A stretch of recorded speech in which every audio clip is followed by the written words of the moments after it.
श्री गणेशाय नमः. संपूर्ण महाभारत मराठीमध्ये भाग 31. दुर्योधनाला त्यांचे वर्चस्व खपेनासे झाले. दुर्योधनाला असे वाटे की आपला बाप आंधळेपणाने ह्या पांडवांचा पक्षपात करतो. त्याला कसे पटवून द्यावे की पांडव हे वरचढ झाले तर आपलाही नाश करतील. तो असा विचार करत असे. दुःशासन, विकर्ण, शकुनी यांना विश्वासात घेत असे आणि त्यावर काय उपाय करावे यासंबंधी चर्चा करे. त्याच सुमारास धृतराष्ट्राच्या मनात मत्सराने प्रवेश केला. पांडूंचे पोरके मुलगे आपल्या 100रांनाही भारी आहेत असे जसे जसे त्याला कळू लागले तसा तसा त्याचा मत्सर वाढू लागला. त्यातच धृतराष्ट्राने एका राजनीतितज्ञ ब्राह्मणाला बोलावले. कनिक नावाच्या त्या ब्राह्मणाने कुटील राजनीती कशी करावी त्याचे पाठच धृतराष्ट्राला दिले. त्याच्या मनात त्यामुळे कपटनीतीचे महत्त्व ठसून बसले.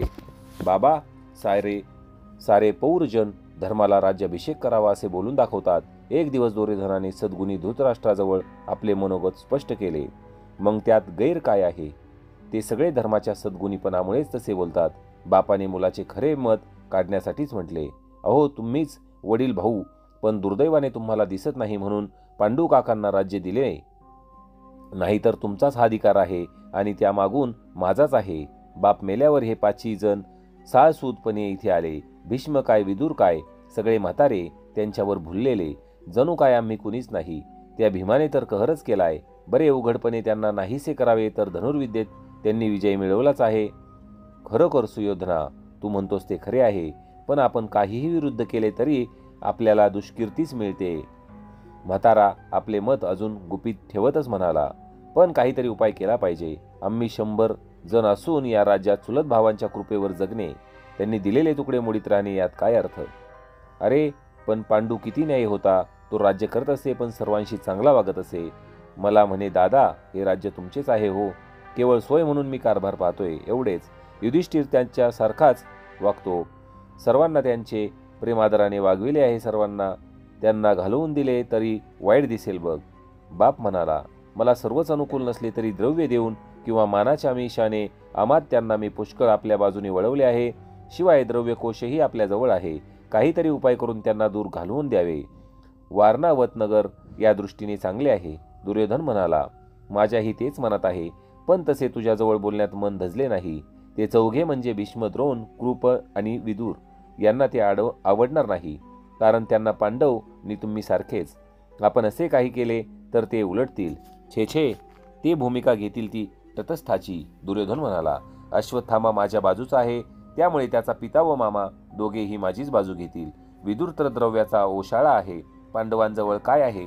पैशाने मारलेला माणूस खाली पाहतो तसे ते वागेल. तो आतून पांडवांच्या बाजूचा असला तरी त्याला कुणाचेही साह्य नाही. तो काही करणार नाही. आपण वारणावतला या कुंतील आणि पांडवांना घालवून द्यावे. त्यात काही भय नाही असे मला वाटते. त्या भीमाने आम्हाला काही थोडे छळले आहे असे नाही. धृतराष्ट्राने त्यावर नसती होकारार्थी मान हलवली.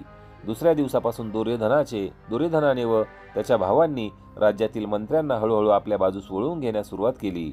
वारणावत नगराची तो पांडवांजवळ प्रशंसा करू लागला. वारंवार ते ऐकल्यामुळे धर्माच्या मनात आले की एवढे सुंदर नगर आहे म्हणतात तर आपण जाऊया. कुंतीजवळ त्याने प्रथम तो विषय काढला. मग भीम, अर्जुन व नकुल, सहदेव यांच्याजवळ तो बोलला.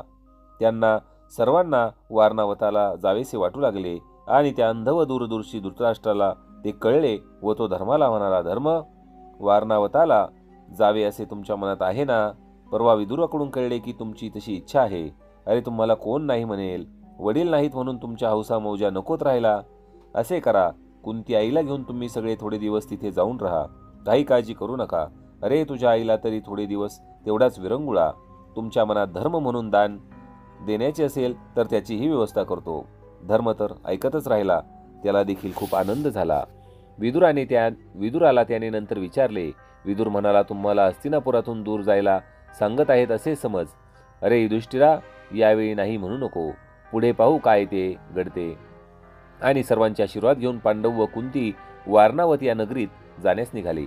विदुर म्हणाला, जा पांडुपुत्रांनो, देव तुमचे रक्षण करेल.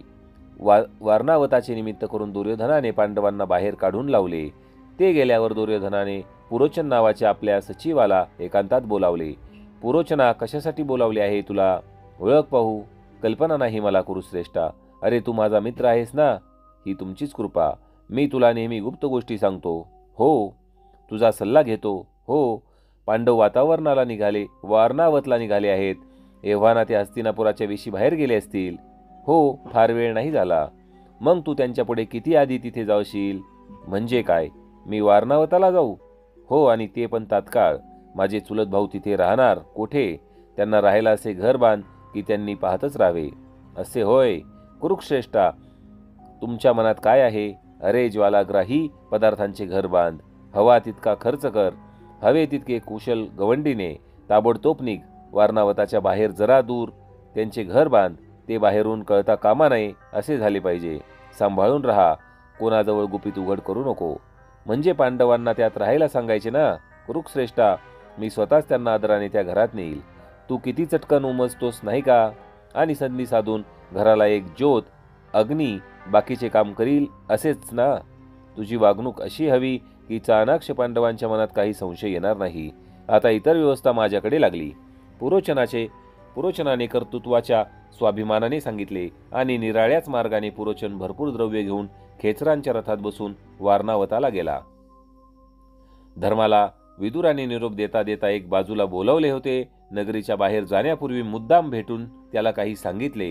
दूरदेशींच्या वेगळ्या भाषेत सांगितले. त्याला दुर्योधनाने कर्ण, शकुनी इत्यादींजवळ केलेले गुप्तभेद आधीच कळले होते. युधिष्ठिरा, तू राहणार ते घर पाहून घे. का?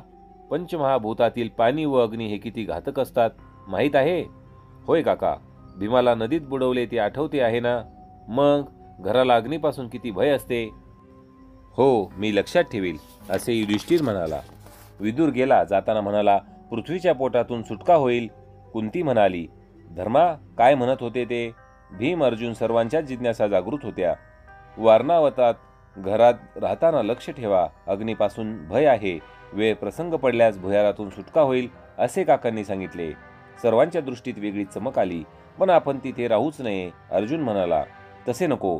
दुर्योधनाला संशय येता कामा नये. नाहीतर तो सरळ सरळ घात करू शकेल. दुसरे कोणतेही कपट करू शकेल. मग काय करावे? तिथे जाऊया तर खरे, मग पाहू. आपण त्या जाळ्यातून सुटलो तर गुप्तपणे कुठेतरी राहायला पाहिजे. या पंडुपुत्रांनो, मान्यवर महात्म्यांनो, आपल्यासाठी हे उत्कृष्ट निवासस्थान सज्ज आहे.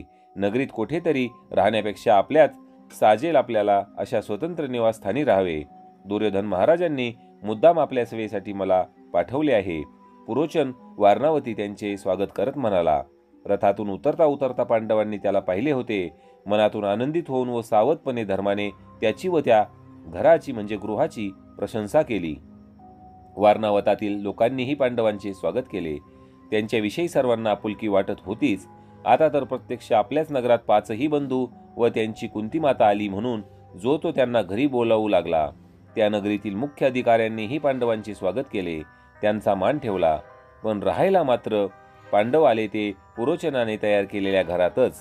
त्या घरात ते 10 दिवसानंतर गेले, कारण तेवढे दिवस त्यांचे गाठी भेटीत गेले. काय त्या गृहाचे नाव? युधिष्ठिराने विचारले. याला शिवगृह असे नाव ठेवले आहे, पुरोचनाने सहजगत्या सांगितले. पण हो, खरेच हे गृह किती वेगळ्याच प्रकारचे दिसते नव्हे का?